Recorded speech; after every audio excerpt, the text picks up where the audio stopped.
The Garden of Eden, our most enduring legend.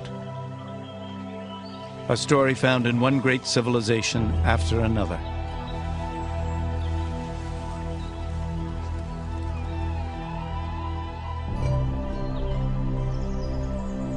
A story of seduction, the wrath of God, and paradise lost.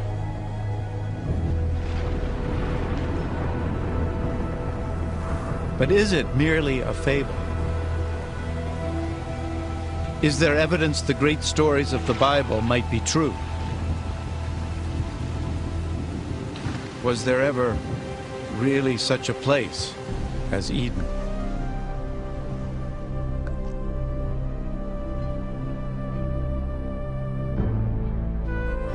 Today, the search for the Garden of Eden leads us to a dry and desolate land, to a place called Mesopotamia.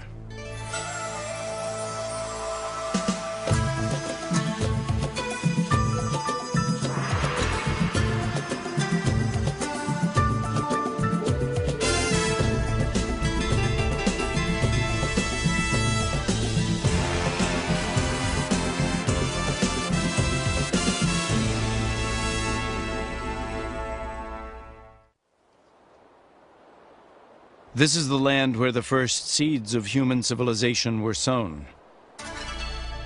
And it was here that three of the greatest civilizations of the ancient world flourished: Babylon, Assyria, and Sumer.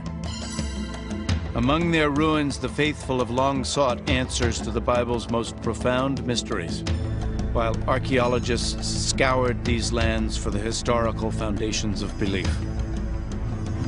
Our quest for Eden is a journey back in time. First to Babylon, the last of these lost civilizations. Then further into the past to the Assyrians, fierce masters of the art of war.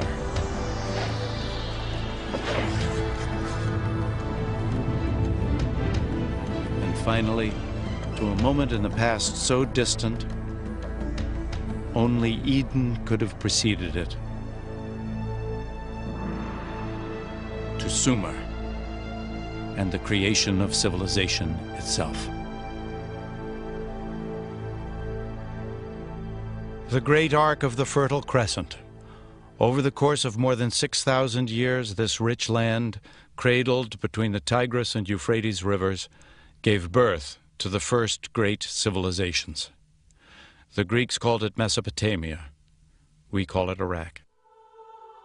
By peeling back the layers of history here, we can trace the origins of our oldest stories and travel back to the deepest roots of faith.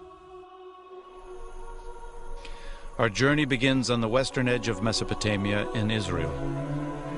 A chance discovery in 1947 would rivet the world's attention to archaeology and to the Bible. Two Bedouin shepherds are moving a herd of goats along the cliffs of Qumrun, a few miles east of Jerusalem. In the sun-baked desert, they notice a small cave obscured by a rocky slope. Curious, one begins to climb. It's not uncommon for ancient and valuable artifacts to be found along these bluffs.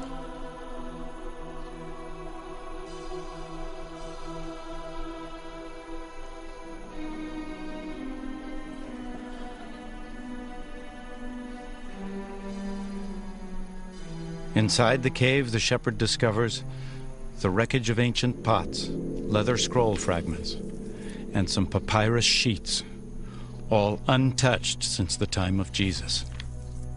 These writings by an obscure Jewish sect called the Essenes would come to be known throughout the world as the Dead Sea Scrolls.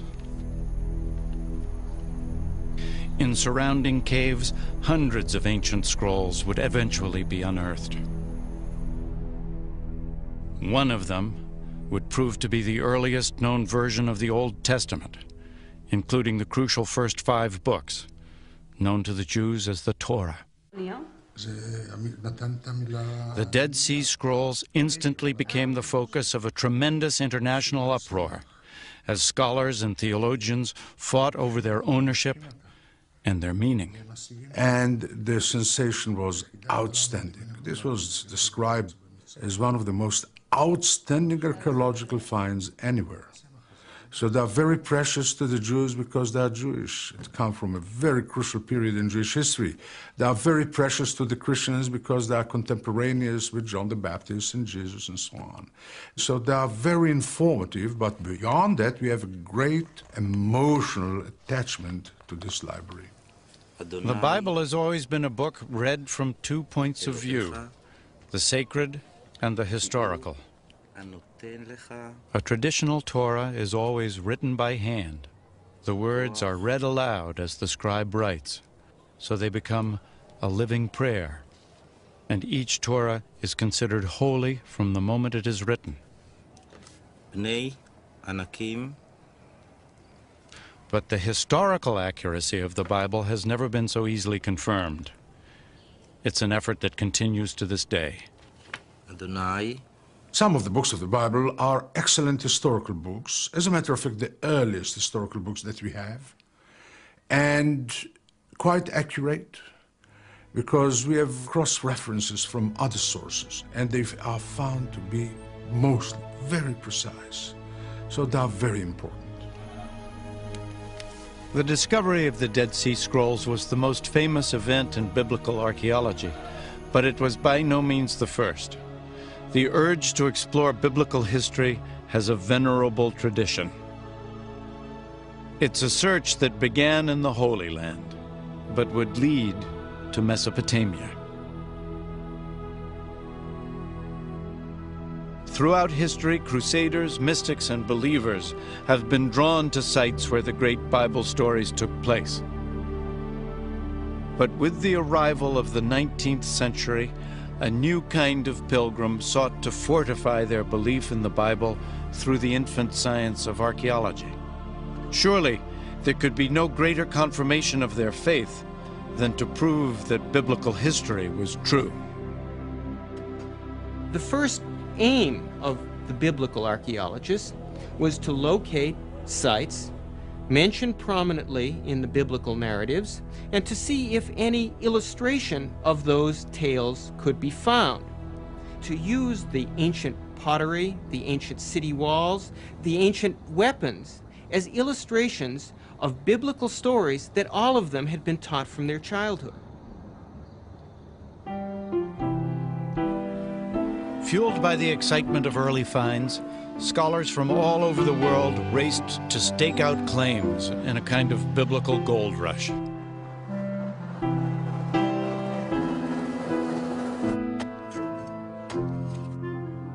Competing British, German, and French archaeologists descended on the Holy Land. Teams of theological detectives digging for both God and country.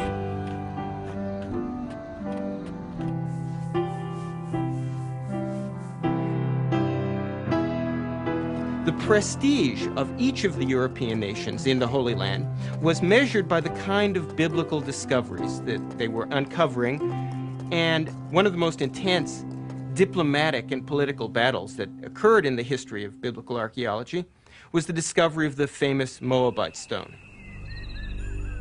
In 1868, deep in the land of Moab, Bedouins of the Bani Hammada tribe stumbled onto a mysterious stone tablet buried in the desert.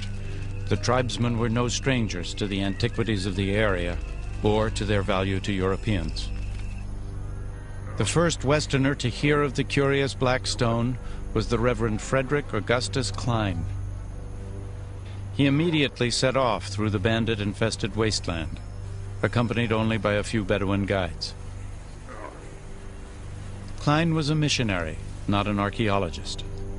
When he first saw the peculiar basalt carving, he felt a rush of excitement, suspecting the black tablet might confirm his deepest-held beliefs.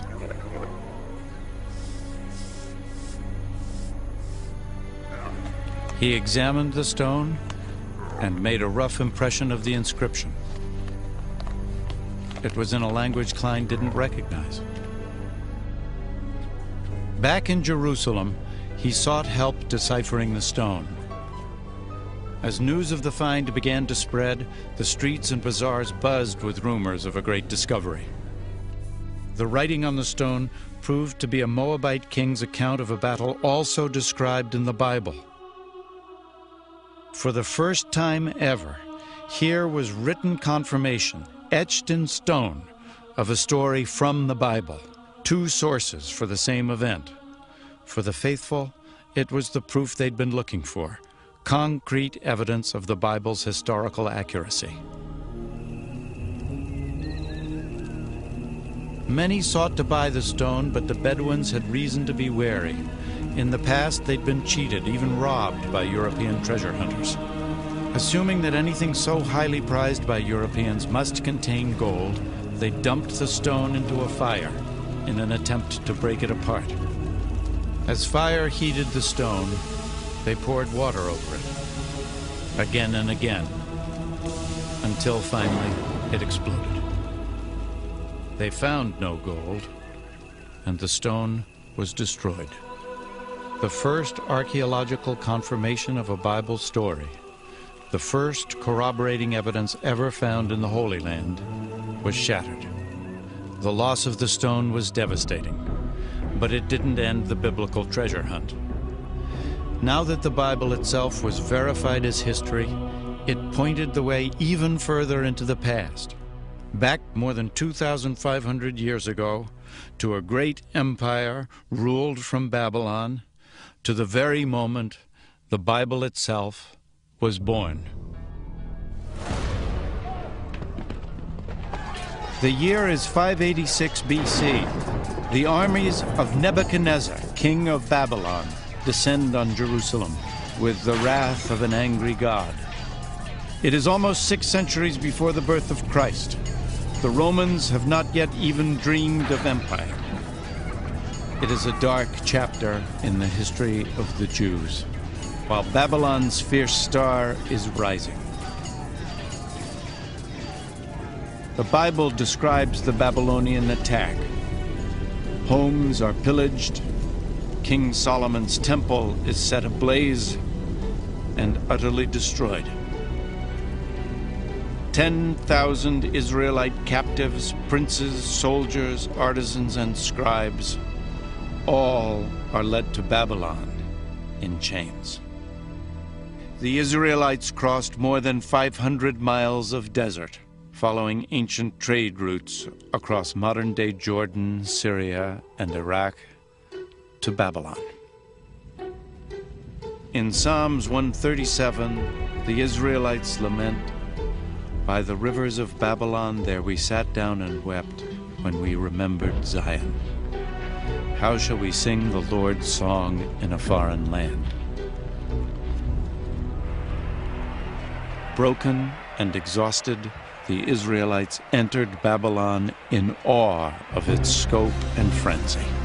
Torn from the modest city of Jerusalem, they beheld the majestic capital of the ancient world.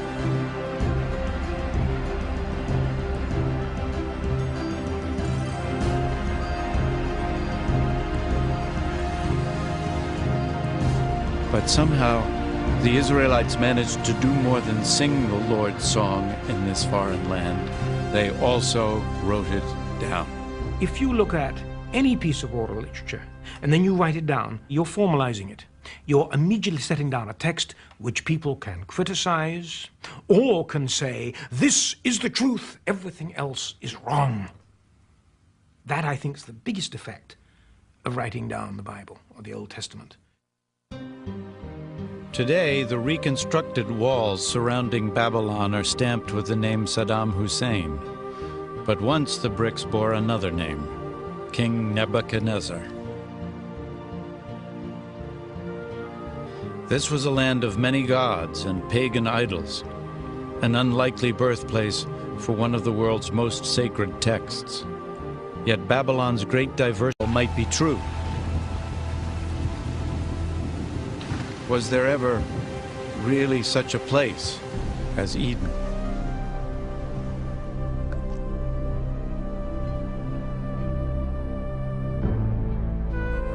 Today, the search for the Garden of Eden leads us to a dry and desolate land, to a place called Mesopotamia.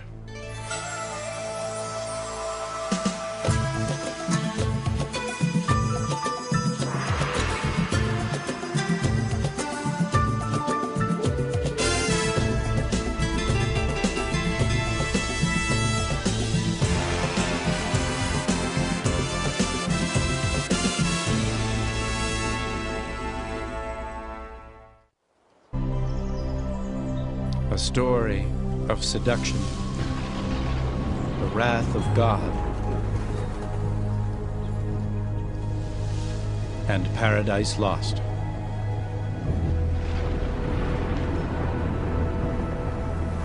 But is it merely a fable? Is there evidence the great stories of the Bible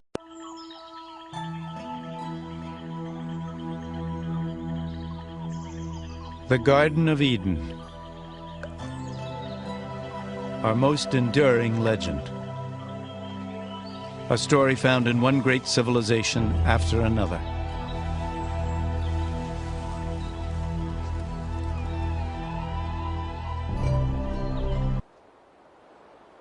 This is the land where the first seeds of human civilization were sown.